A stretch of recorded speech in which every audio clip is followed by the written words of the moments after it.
Some warnings don't come from people you trust. They come from strangers, at places you'll never forget. That night, an old man I'd never met looked at me and said something that would quietly unravel my entire life.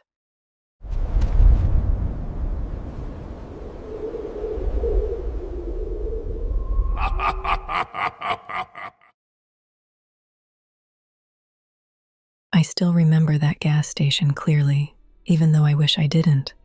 It wasn't anything special, just one of those tired roadside stops you end up at late at night when the highway feels endless and the darkness presses in from all sides.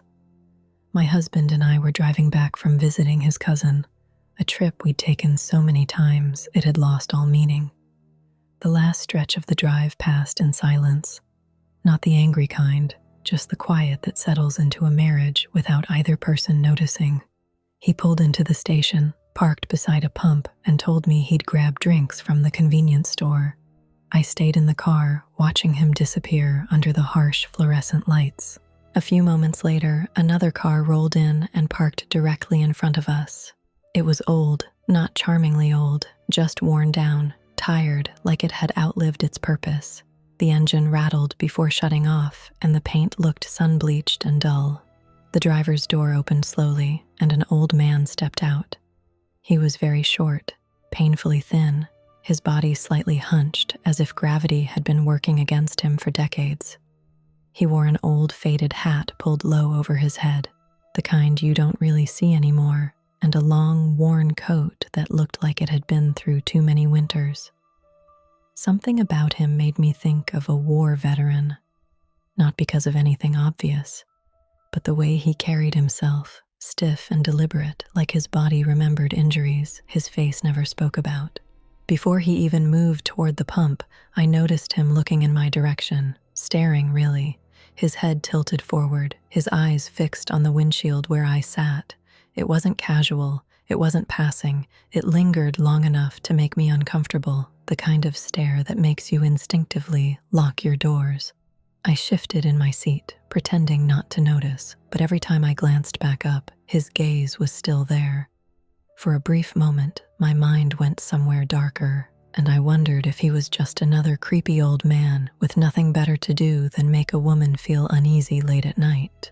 But when he finally turned toward the gas pump, I started to understand what I was really seeing.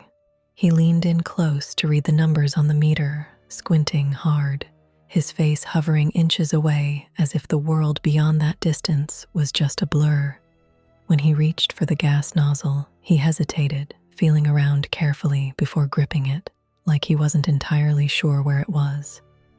Even opening the fuel tank on his car took effort. He searched for it slowly, peering closely, adjusting his position again and again. That's when it clicked. His eyesight was weak. He hadn't been staring at me because he wanted to. He was trying to see. Still, the unease didn't fade. If anything, it settled deeper. I looked down at my phone, scrolling aimlessly, trying to reclaim some normalcy, when a sudden knock against my window made my heart leap into my throat.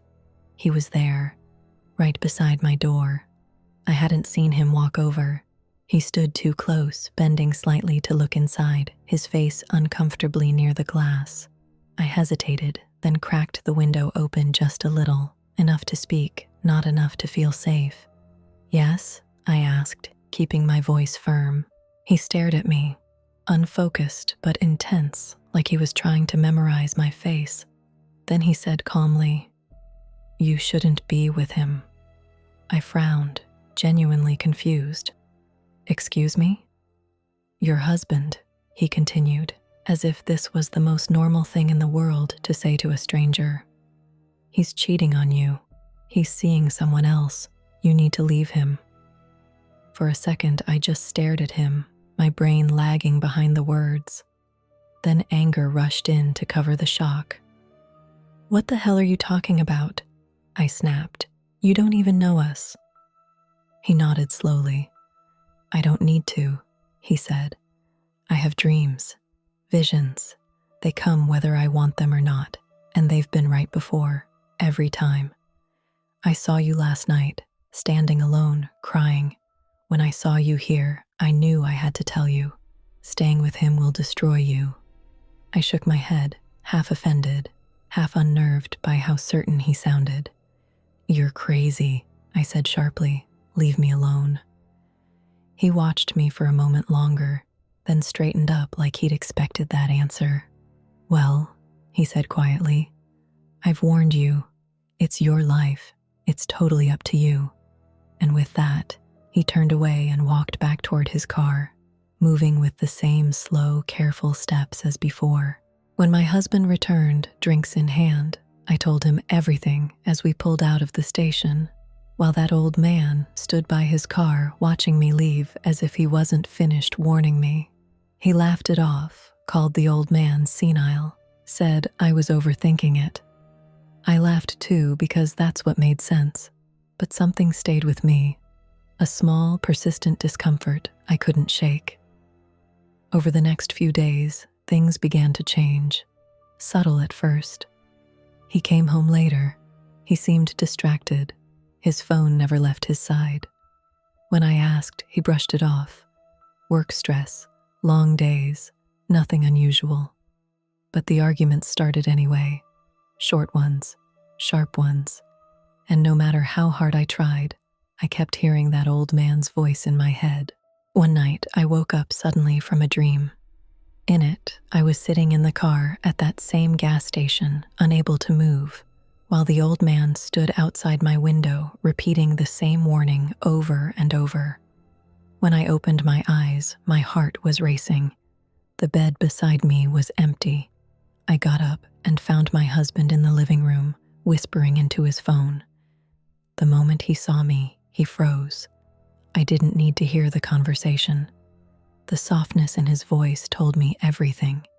The truth came out slowly after that. Her name was Amy. He admitted he'd been seeing her for a while, long enough that it hadn't just been a mistake, long enough that I realized the warning hadn't come out of nowhere.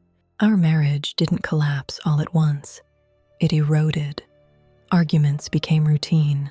Trust disappeared. 6 months later, we signed divorce papers without raising our voices. Now, when I think back on that night, I know my reaction made sense. Anyone would have dismissed a stranger like him. Anyone would have laughed it off. But sometimes the truth doesn't arrive in a way that's easy to accept. Sometimes it comes from places that feel uncomfortable, even impossible. I still don't understand how an old man dreamed of me before I understood my own life, but I think about him often. And I wonder if noticing the warning sooner might have spared me some pain, or if some lessons are only meant to be understood once they're already too late. And there's one question that still lingers in my mind. That old man could barely see. He struggled to read the gas meter. He leaned in just to find the fuel tank on his own car. Yet somehow, in the dark, from a few feet away, with reflections on the glass and harsh lights flickering all around us, he recognized me. He knew my face well enough to know I was the woman from his dream. That's the part I still don't have an answer for. But despite how badly he scared me that night, despite how strange and unsettling his words were, I think, in his own way, he was trying to do the right thing. He didn't have to say anything. He could have kept it to himself and driven away. Instead, he made the effort to walk up to a stranger and warn her about something he believed was coming. And even if I didn't understand it then, even if it sounded impossible, I think his intentions were good. So, wherever he is now, I think I'd thank him.